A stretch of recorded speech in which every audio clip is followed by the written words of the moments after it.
NTV Headlines setiap Senin sampai Jumat jam 11 malam hanya di Nusantara TV.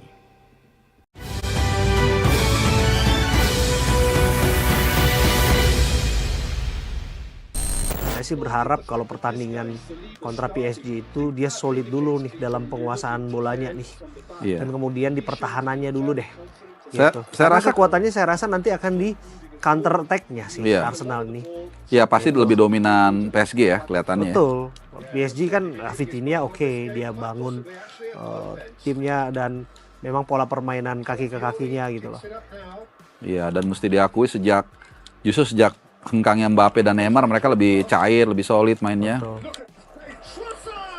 Saya bisa biarin gol nggak ini? Jangan, harus dong kasih perlawanan.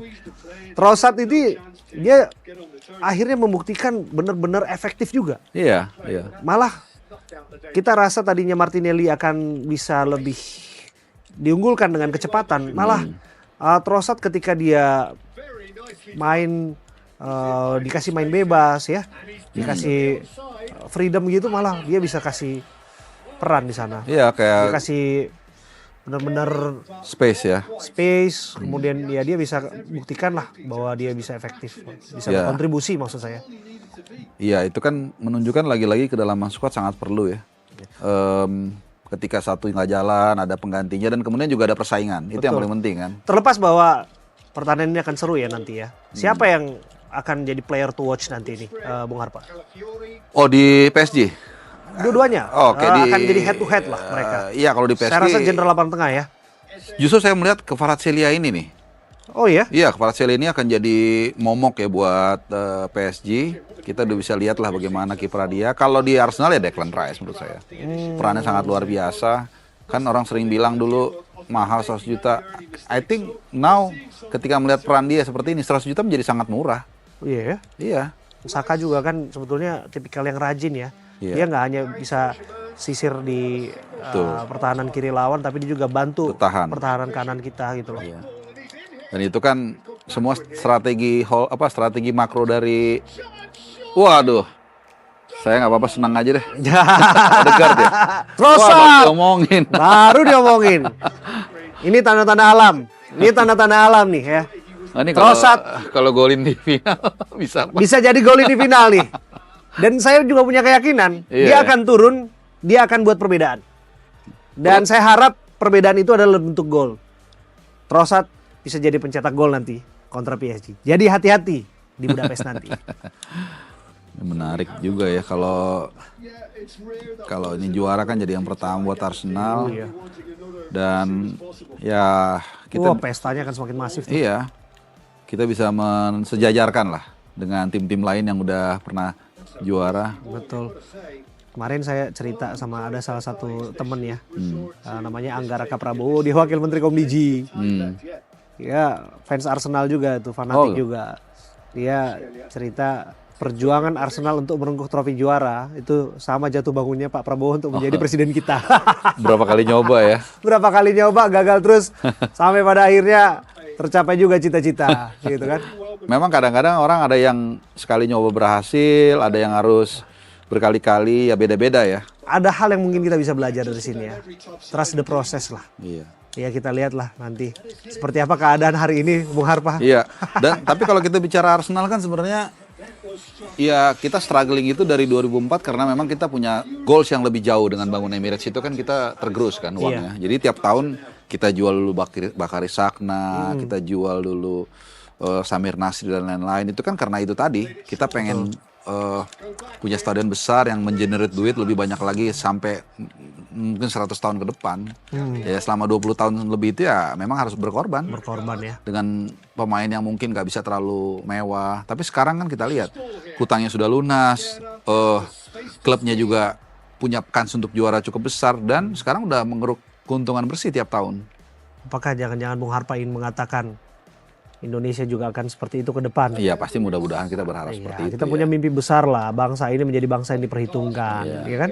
Dengan keadaan sekarang yang lagi dapat tantangan yang begitu luar biasa, geopolitik. Rupiah tertekan terus nih, Bung Harpa nih. Tapi tertekan kalau nggak ada shoot on goal, percuma juga. Iya itu juga, makanya kita butuh eksekusi, kita butuh obatnya segera ya. Paling nggak harus ada tanda-tanda bahwa kita memang mengarah ke arah yang baik. Mudah-mudahan. Kayaknya offside-nya. Orang bilang bahasa sepak bola itu bahasa mempersatukan ya, Betul. kelegaan lah ya. Dunia lagi bergejolak kayak gini, Bung Harpa. Lupa Iya, sesaat ya. Lupa sesaat. Itu kan Ternyata. terjadi juga 2022 tuh. Argentina lagi kesulitan ekonomi. Betul. Bahkan presidennya pun saat itu dilarang untuk datang ke Qatar karena mereka kurang suka lah ya. Tapi setelah juara lupa semua itu memang. Lupa semua ya. Lupa semua. Oh, apakah kita akan lupa juga terhadap keadaan yang terjadi hari ini kalau misalnya Piala Dunia akan digelar nanti? Ya mungkin ada pengaruh, tapi lebih lupa lagi kalau Indonesia lolos sebenarnya. Itu lupa semua itu. Ya mungkin sesaat lupa lah ya orang nonton. Ada demam sepak bola ya di Indo ya. Cuman jamnya itu memang agak menantang sih. Jam 4, jam 2, jam 6 pagi, bahkan kalau jam pantai barat main itu bisa jam 8 itu, jam 8 pagi. Kita bikin hype sama-sama tentang sepak bola ya. Ya barangkali ini jadi hiburan lah.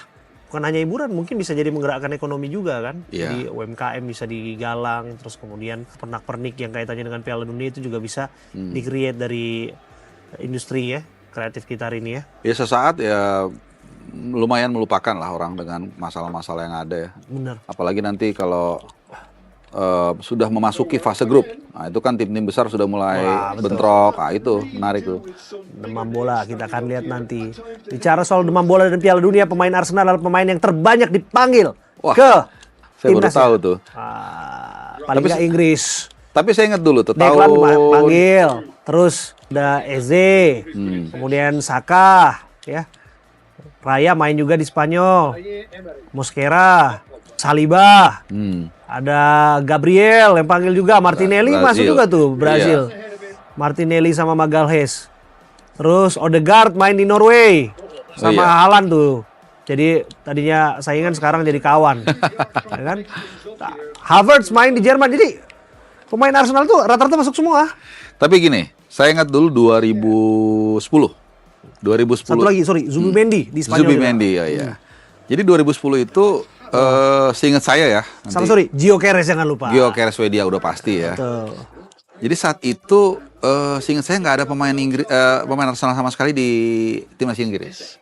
Theo Walcott kalau nggak salah waktu itu cedera. Jadi 2006 dia dibawa tapi masih sangat muda sama Eriksen, umur 16 tahun dia nggak dapat main.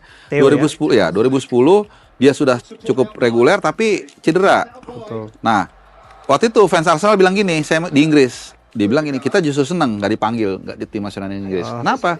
Ya kalau Inggris juara, saya sebagai orang Inggris tetap senang. Kalau nggak juara, kita bisa bilang, nah kan nggak ada pemain Arsenal. Tapi memang Inggris gitu, Bang Abe. Jadi mereka ini secara materi bagus, tapi nggak tahu kenapa. Ya, Apa karena persaingannya terlalu kenceng ya di domestiknya ya? kalau saya Jadi tidak ada komunikasi, tidak ada sinergi ya, kolaborasi ya, yang jadi kunci. mungkin lebih kepada kurang beruntung kali ya. Kurang beruntung aja. Kurang beruntung ya, karena mereka sebenarnya punya banyak alasan lah untuk at least ke final aja.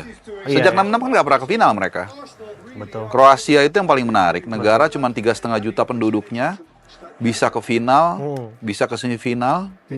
Tapi memang kalau kita lihat dari 60 tahun terakhir sejak 66 itu hanya 6 atau 7 tim yang juara, itu aja.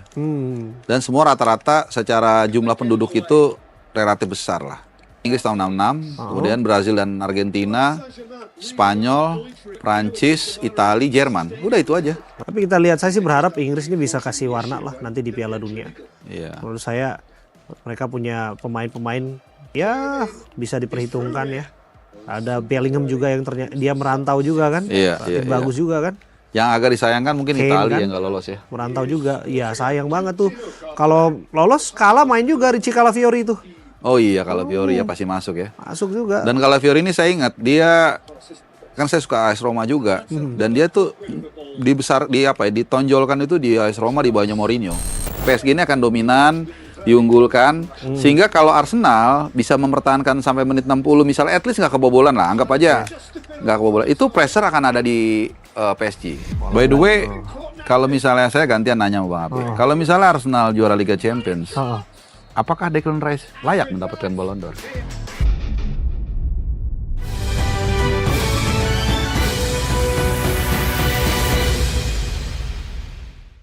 Arsenal